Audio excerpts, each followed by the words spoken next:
everyone, and welcome back to my channel. Now, in today's video, we take a look into a critical conversation sparked by recent discussions about the impact of hurricanes and systemic inequalities faced by marginalized communities. Now, in this video, a Pamkala woman expressed frustration over the lack of support from Black people during a natural disaster, raising questions about community solidarity and historical context. Now, in response, a sister from Texas shared her own harrowing experience with Hurricane Barry, highlighting the shared struggles of poverty that transcend race. Now, she emphasizes that the systemic neglect faced by poor communities, regardless of race, is a common plight, often exacerbated by societal biases. So with that said, let's take a look at the videos as different people react to her video. I'll be right back. Only is Asheville not a sundown town. It's 12% Black and it voted blue in the last election. And also, it's important to know that sundown towns are not synonymous with the South. In fact, there are plenty of sundown towns in the Midwest. There's a sundown town in California. It's argued that there may be more sundown towns in the Midwest than in the South. So my question for you now is, are the people of North Carolina now worthy and deserving of your help? Since we have now proven ourselves, does that mean that we no longer deserve to be victims of government incompetence and lack of caring? First, I want to start out with saying you have my deepest sympathy. I'm from Texas, Houston, and we just survived Hurricane Beryl. My house was the hardest hit on the street. We went 15 days without any lights, and I lost everything. My house is still, by the federal government, considered inhabitable. Okay, I'm very sorry. I also understand what you are going through right now because I'm Black in America. And where I live, in one of the largest cities in the world, we had to fight to have healthy food sources in our neighborhoods. Being Black in America on a local, state, and federal level, we are forced to live in food deserts. We understand what it feels like to not know where your next meal is coming from, and we also understand what it feels like to go hungry. And right now, because you are going through this, and people are sometimes less articulate than they could be and sensitive, you're missing the message. I guarantee you there have been Black people chased out down and told to never come back there again. I know it's happened because it happens in every town, no matter how big or how small, to Black people in America. What is happening to you right now happens to Black people. It's not happening to you because you're Black. It's happening to you because you're poor. The people of Appalachia are poor. And Black people have been trying to tell poor European Americans that this government doesn't give about you either. But they weaponize the implicit biases inside of you against us. And as long as they can make you believe that we are the reason that you don't have, you will stay angry at us and you won't pay attention to them, disregarding all of us and picking out of our pockets. It doesn't matter, Democrat or Republican, they all do it. To Black people in America and to poor people in America. We have been trying to sound the alarm. We have been trying to have these conversations with you all. Malcolm X tried to have this conversation, and when he started to get through to poor European Americans, the government really got concerned. Because if we all link up, they're in trouble. So when people say to you that there is this white supremacist legacy coming out of the Carolinas, let's not pretend like it's not true. It doesn't have anything to do with the fact that what you're going through, you shouldn't be going through. But we have been trying to have this conversation with poor European Americans. And you're watching it unfold again in a bigger way. We can't live like this. We've made a decision that we're not going to. But as long as poor European Americans are satisfied with just knowing that black people in America are doing worse than them, none of us will do as well as we should. Godspeed to you. I truly hope that relief comes your way very soon. Before we begin, I need you to read that very, very closely. Pay very close attention to the part where it says no Democrats voted against the bill. Look at it very closely. Here is the list. I'm not done. More of the list. I'm not done. Even more of the list. I'm not done. Even more of the list. I get it. This situation is very heartbreaking for a lot of Americans. I truly understand this. But I am really kind of getting tired of this narrative that somehow Kamala Harris knew this was going to happen and stole the FEMA money and gave it to a bunch of people to speak Spanish. I'm sick of that. I'm sick of it. So if y'all are going to point fingers, you need to point them at the right people. And I'm going to say this one more damn time.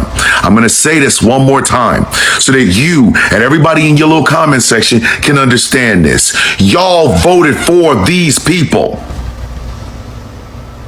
If you want to point at the federal government, fine. Who controls the purse strings? It is not Kamala Harris. It is Congress. And those 82 people I just showed you, senators and congressmen and congresswomen, they are the ones that literally voted against supplementing FEMA. They did. And I didn't even show you all of them. I just showed you the ones from the states that have been affected by Helena. Those are the people you need to be mad at. But I understand you won't, because civics in America suck. Learning truly what your government does and who is in control of what in your government is too hard. I just want to blame Kamala because I want to vote for Trump. I'm sick of that narrative. And that's just the people in the federal government. I'm not even talking about governors. I'm not even talking about state senators. I'm not talking about state Congress people. This narrative that y'all have built to try to spread and turn this into a partisan thing is disgusting. It is the sickest thing I've ever seen. And I've seen some out of you, out of people like you, out of people like Steve Miller. A disgrace. So if you're going to point fingers, point them in the right direction. Vote for whoever you want to. That is your right as an American citizen. But enough with these videos trying to blame Kamala Harris because you just don't like her. You want to point at somebody? Start with those 82. Since you won't start with your governors, you won't start with your state senators, and you won't start with your state Congress people. You want to blame somebody? Blame the 82 in that list. God damn. This is why every adult American should be forced to go to civics class. Forced. It should be a requirement for you to work in the United States. You have to take a damn civics class. Because some of you are out here saying it just to be saying it. God damn. Jesus Christ. Why do we have to keep carrying you people with us? So I'm seeing how a lot of people are talking about Hurricane Helene and the South, and it's bothering. One, I'm going to start this by saying absolutely any one of us can become climate refugees. The hurricane damage in Asheville and in eastern Tennessee is so far from normal hurricane damage and so evident of our country's lack of preparedness for events like this. It's insane. Asheville is like easily 4 hours hours from the coast. Eastern Tennessee is landlocked. Tennessee itself is landlocked, and they are devastated with hurricane destruction. And it really just goes to show that even if you're in an area that may not experience natural disasters like that, you absolutely can still be a victim of one. And the attitude that I'm seeing surrounding Hurricane Helene is something that, like, dare I say, I almost want to get emotional over. All y'all who claim to be progressive and care about this and this and da-da-da-da will also in the same breath be like, y'all deserve the hurricane because you voted red. And all that shows to me is how, one, little American history you know, two, how little history in general you know, three, how little you know about the problems that this government faces, and four, how little you know about the South. I have made so many videos, and it's a part of the Southern Girl series that I'm going to connect to this video. You should see a little thing at the bottom that's like, it's a part of this playlist. I really encourage people to go watch those videos, because the reason the South is the way it is because of years of political failing since Reconstruction, really. And we could argue it a little bit more before that, but really since Reconstruction. The GOP has been allowed to run rampant throughout the South.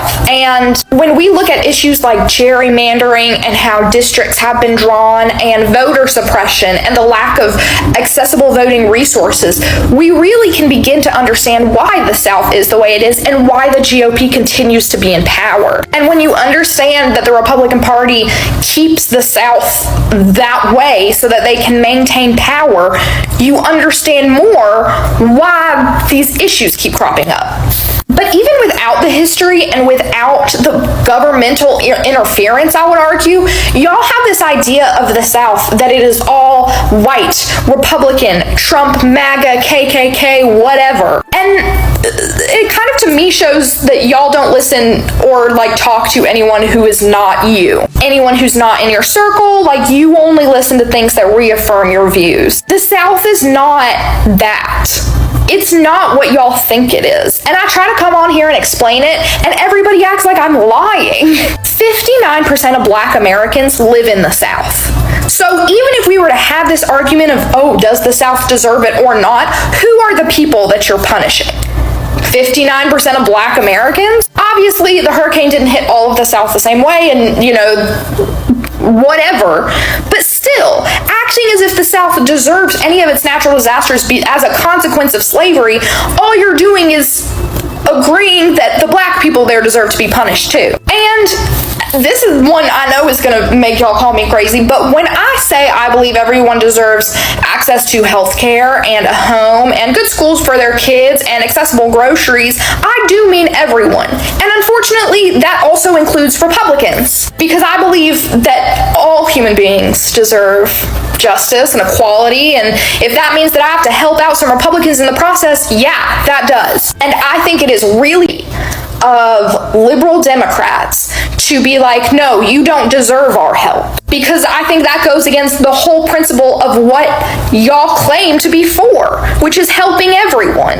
And all that's doing is helping the GOP control the South. All that does is make these Southerners, who are already being very much influenced to support the GOP and do all these things and what have you, and are already very much have their necks pressed down by the government, to follow that more. And just ultimately, it's just gross. And you see these whole towns, I mean, and like really truly, whole towns just wiped away. My friend Abby, her whole home is gone.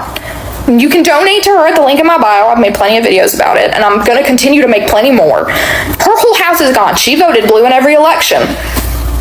Does she deserve her whole house being gone? Are we only going to give her a house but no one else around her? And Abby, God bless her, had to help her own mama and her own papa get them out of their house. And they're Republicans. Did they not deserve it? Like, I truly don't think y'all are not the progressives that you think you are. You're not Angela Davis. You're not sticking it to the man. You're being, the South does not deserve natural disasters. Point blank, period. I really need y'all to start to show some form of empathy or some form of care for these people, because know what to say, because you should. So let this just be a little PSA. If you're on my page, I won't allow it and I will block you. Okay, I think if you believe that the South deserves any sort of natural disaster, I think you're a bad person. And I think that you only do that because you need to feel some sort of moral superiority inside, and that kind of just shows your own lack of respect for other people and really yourself. And I encourage y'all to look inward when you start to say that and say, why do I think this? And then maybe shut up, because I'm tired of it. Now, as hurricanes and other extreme weather events become more commonplace, and as coastal population density grows, so too do the costs associated with these events. Let's talk about Hurricane Katrina, after which 1.36 million people filed for FEMA assistance, was responsible for at least 1,800 unalivings. But these costs are not evenly distributed. Low-income and minority communities are more vulnerable to the risks of natural disasters, and they also struggle most to recover. Now, to be sure, many high-income households have been ravaged by storms and will be affected by future natural disasters. But natural disasters are not great equalizers. First, low-income Americans are more likely to live in neighborhoods or buildings more susceptible to storm shocks. Substandard infrastructure in affordable housing units and low-income communities place residents at greater risk to the effects of a severe storm. Now, in the wake of Hurricane Harvey, low-income neighborhoods were more affected than wealthier ones, as poor families were more concentrated in flood-prone parts of Houston. Now, low-income and minority families are also more likely to live closer to noxious industrial facilities and are thus more at risk to chemical spills and toxic leaks resulting from storm damage. Second, poorer families are less well insulated against the economic shock that often accompanies the physical one. In the 8 counties most severely affected by Hurricane Harvey, only 17% of homeowners held flood insurance policies, which are more commonly held by wealthier households. Even with FEMA assistance, poor households affected by storm damage will likely confront the consequences for years to come. 10 years after Hurricane Katrina, residents whose homes flooded during the storm had lower credit scores and rates of home ownership than their neighbors who were spared the worst. Third, more affluent people can more easily relocate to safer areas, as NBER working paper states. Now, drawing on a 90-year data set including all the natural disasters in the United States, from mild to the most severe storms, the researchers estimated how these shocks impact local poverty rates and outmigration at the county level. A 1 standard deviation increase in the disaster count, equivalent to 2.4 disasters, increased outmigration by 1 percentage point, about 600 residents in a typical county, with stronger reactions in response to hurricanes. Now, for very large disasters responsible for at least 100 unalivings, county-level poverty rates increased by over 1 percentage point. Housing prices also declined following severe disasters. Now, the findings indicate that non-poor are moving out, the poor are migrating in, and or that the existing population transitions into poverty following a severe weather event. In any of these scenarios, the implications are clear. Severe weather shocks exacerbate inequality. Now, the Census Bureau statistics indicate that median household income increased and poverty rates decreased in 2016. The national statistics were encouraging, but they mask plenty of variation of the local level. Now, hurricanes are unlikely to change the national story, but they certainly influence the immediate well-being and long-term fortunes of local residents and communities affected by the damages. During a time of increased concern about income inequality and climate change risk, natural disaster exposure risk could become another cause of rising quality of life, inequality between the rich and the poor. Now, getting back to what's being talked about in this video, the hurricane crisis and the finger pointing that's followed, we need to examine the situation. It's clear that some people here are misplacing their anger. Now, we've all heard our Black brothers and sisters who have said it loud and clear, point fingers at the right people. And I couldn't agree more. You're poor and you're struggling because of systemic neglect, not because of Black people. Now, these words cut to the heart of the matter. For too long, we've been distracted by manufactured divisions. It's time to wake up and recognize the real culprits. Let me break it down. Government neglect, economic exploitation, and weaponized biases have created whatever is going on. We've seen it time and time again. Politicians prioritizing special interests over people. The wealth gap grows and the elite profits from the struggles. And biases are weaponized to keep people divided. But what if people really shifted the focus? Imagine unity against systemic injustices, economic inequality, and government corruption. Now, just like some of our brothers and sisters have highlighted, palm color people need to direct their focus toward the right people during this horrific time. Now, one sister pointed out that it's essential to hold accountable those in positions of power who perpetrate injustice. She emphasized that people can't just point fingers at each other. Instead, they need to turn their attention to systemic issues and the institutions that uphold these disparities. This isn't just about individual actions. It's about recognizing the structures that contribute to our collective struggles. When we talk about accountability, we must also address how systemic racism is ingrained in our society, be it in law enforcement, education, or healthcare. Each of these areas requires scrutiny and demands that we elevate our voices. We have finally come to the end of the video, but what do my viewers have to say? Share your thoughts, your views, your contributions in the comment section down below. Thank you for always watching, and see you in my next video as I bring you another interesting video.